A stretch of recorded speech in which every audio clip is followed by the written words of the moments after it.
Middlemarch by George Eliot. Chapter 43. This figure hath high price, 'twas wrought with love ages ago in finest ivory, not modish in it, pure and noble lines of generous womanhood that fits all time. That too is costly ware, majolica of deft design to please a lordly eye. The smile you see is perfect, wonderful, as mere faience, a table ornament to suit the richest mounting. Dorothea seldom left home without her husband, but she did occasionally drive into Middlemarch alone, on little errands of shopping or charity such as occur to every lady of any wealth when she lives within 3 miles of a town. 2 days after that scene in the yew tree walk, she determined to use such an opportunity in order, if possible, to see Lydgate, and learn from him whether her husband had really felt any depressing change of symptoms which he was concealing from her, and whether he had insisted on knowing the utmost about himself. She felt almost guilty in asking for knowledge about him from another, but the dread of being without it, the dread of that ignorance which would make her unjust or hard, overcame every scruple. That there had been some crisis in her husband's mind, she was certain. He had the very next day begun a new method of arranging his notes, and had associated her quite newly in carrying out his plan. Poor Dorothea needed to lay up stores of patience. It was about 4 o'clock when she drove to Lydgate's house in Lowick Gate, wishing, in her immediate doubt of finding him at home, that she had written beforehand. And he was not at home. "Is Mrs. Lydgate at home?" said Dorothea, who had never, that she knew of, seen Rosamond, but now remembered the fact of the marriage. Yes, Mrs. Lydgate was at home. "I will go in and speak to her, if she will allow me. Will you ask her if she can see me?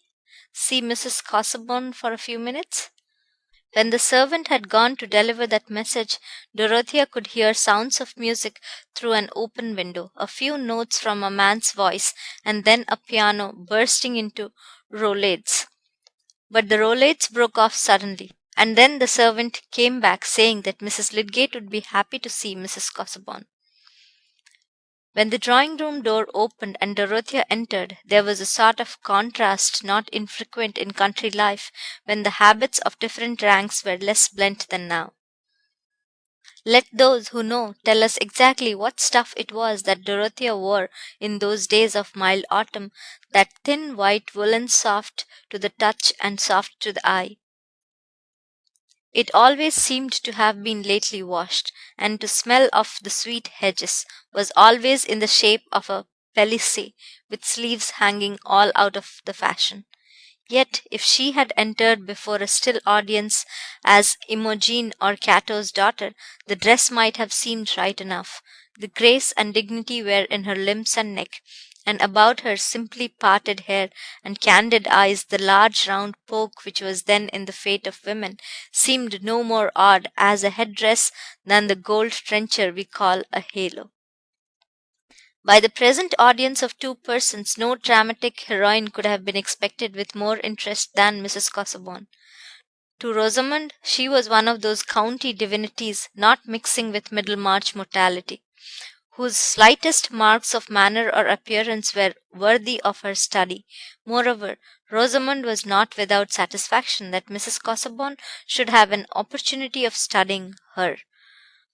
What is the use of being exquisite if you are not seen by the best judges? And since Rosamond had received the highest compliments at Sir Godwin Lydgate's, she felt quite confident of the impression she must make on people of good birth. Dorothea put out her hand with her usual simple kindness, and looked admiringly at Lydgate's lovely bride, aware that there was a gentleman standing at a distance, but seeing him merely as a coated figure at a wide angle. The gentleman was too much occupied with the presence of the one woman to reflect on the contrast between the two, a contrast that would certainly have been striking to a calm observer. They were both tall, and their eyes were on a level, But imagine Rosamond's infantine bluntness and wondrous crown of hair plates, with a pale blue dress of a fit and fashion so perfect that no dressmaker could look at it without emotion, a large embroidered collar, which it was to be hoped all beholders would know the price of, her small hands duly set off with rings, and that controlled self conscious of manner which is the expensive substitute for simplicity.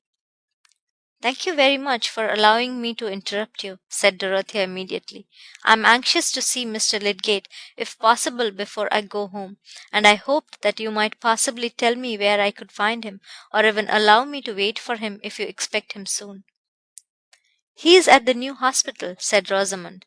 "I am not sure how soon he will come home, but I can send for him." "Will you let me go and fetch him?" said Will Ladislaw, coming forward. He had already taken up his hat before Dorothea entered.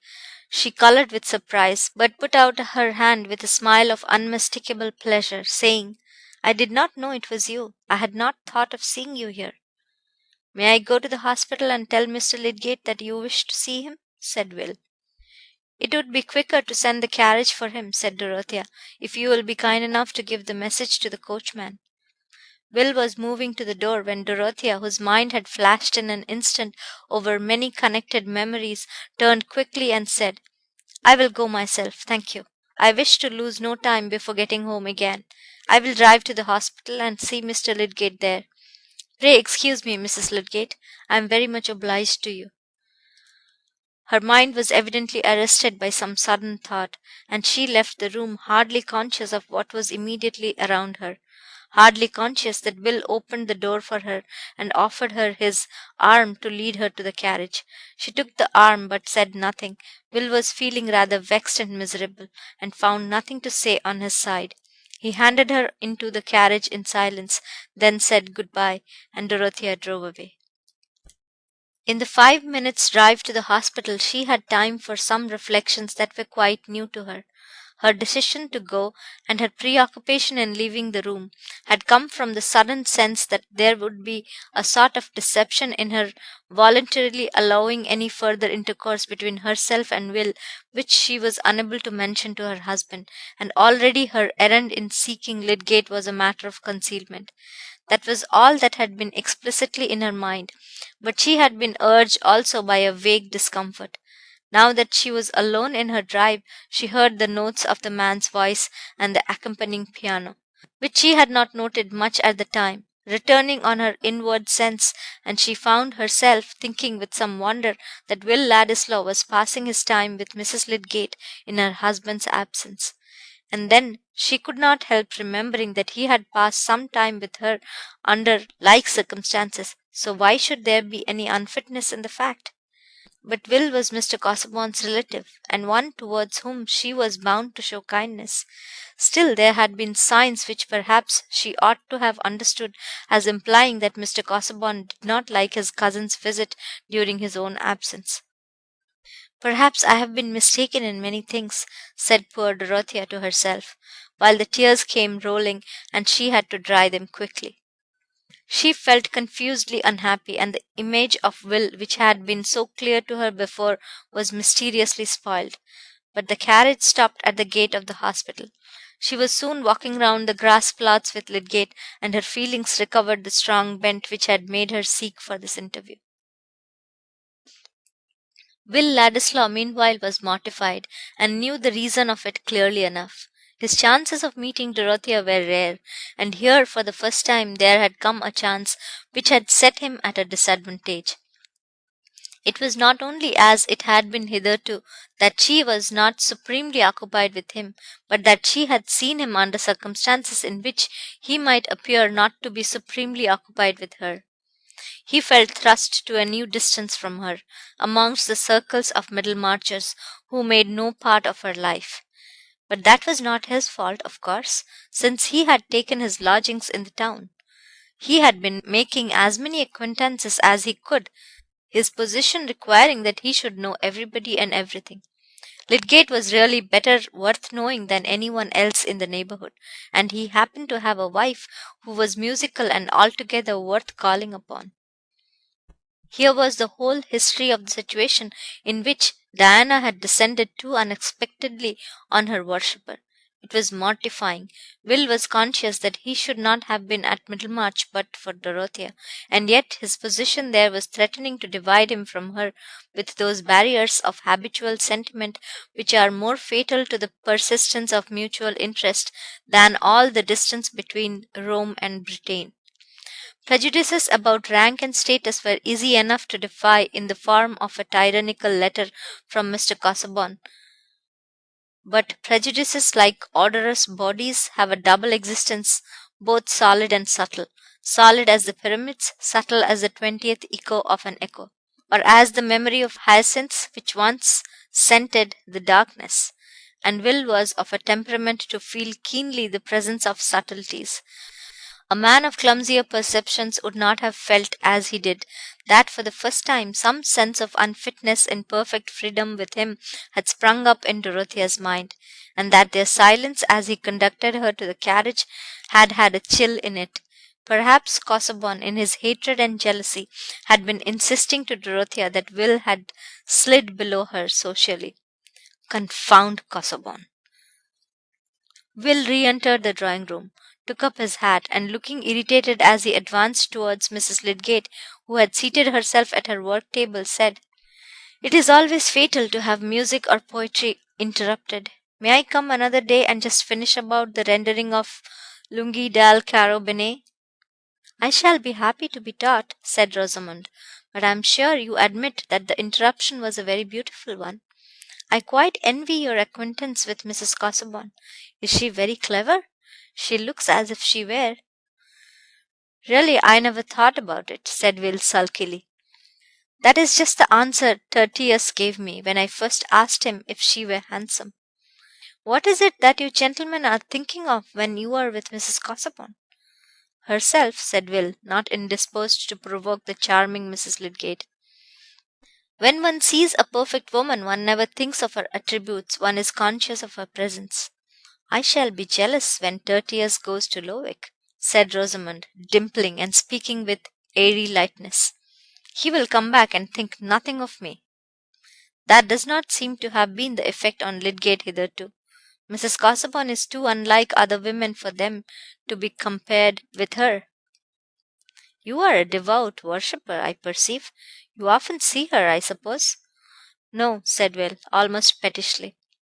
"Worship is usually a matter of theory rather than of practice. But I am practicing it to excess just at this moment. I must really tear myself away." "Pray come again some evening. Mr. Lydgate will like to hear the music, and I cannot enjoy it so well without him." When her husband was at home again, Rosamond said, standing in front of him and holding his coat collar with both her hands, "Mr. Ladislaw was here singing with me when Mrs. Casaubon came in. He seemed vexed. Do you think he disliked her seeing him at our house? Surely your position is more than equal to his, whatever may be his relation to the Casaubons." "No, no, it must be something else, if he were really vexed. Ladislaw is a sort of gypsy. He thinks nothing of leather and prunella. Music apart, he is not always very agreeable. Do you like him?" "Yes, I think he is a good fellow. Rather miscellaneous and bric-a-brac, but likable. Do you know, I think he adores Mrs. Casaubon." "Poor devil!" said Lydgate, smiling and pinching his wife's ears. Rosamond felt herself beginning to know a great deal of the world, especially in discovering what, when she was in her unmarried girlhood, had been inconceivable to her except as a dim tragedy in bygone costumes, that women, even after marriage, might make conquests and enslave men. At that time, young ladies in the country, even when educated at Mrs. Lemon's, read little French literature later than Rossini, and public prints had not cast their present magnificent illumination over the scandals of life. Still, vanity, with a woman's whole mind and day to work in, can construct abundantly on slight hints, especially on such a hint as the possibility of indefinite conquests. How delightful to make captives from the throne of marriage, with a husband as crown prince by your side, himself in fact a subject, while the captives look up forever hopeless, losing their rest probably, and if their appetite too. So much the better. But Rosamond's romance turned at present chiefly on her crown prince, and it was enough to enjoy his assured subjection. When he said, "Poor devil," she asked with playful curiosity, "Why so?" "Why, what can a man do when he takes to adoring one of your mermaids? He only neglects his work and runs up bills." "I am sure you do not neglect your work. You are always at the hospital, or seeing poor patients, or thinking about some doctor's quarrel, and then at home you always want to pore over your microscope and flulls. Confess you like those things better than me." "Haven't you ambition enough to wish that your husband should be something better than a Middlemarch doctor?" said Lydgate, letting his hands fall on to his wife's shoulders, and looking at her with affectionate gravity.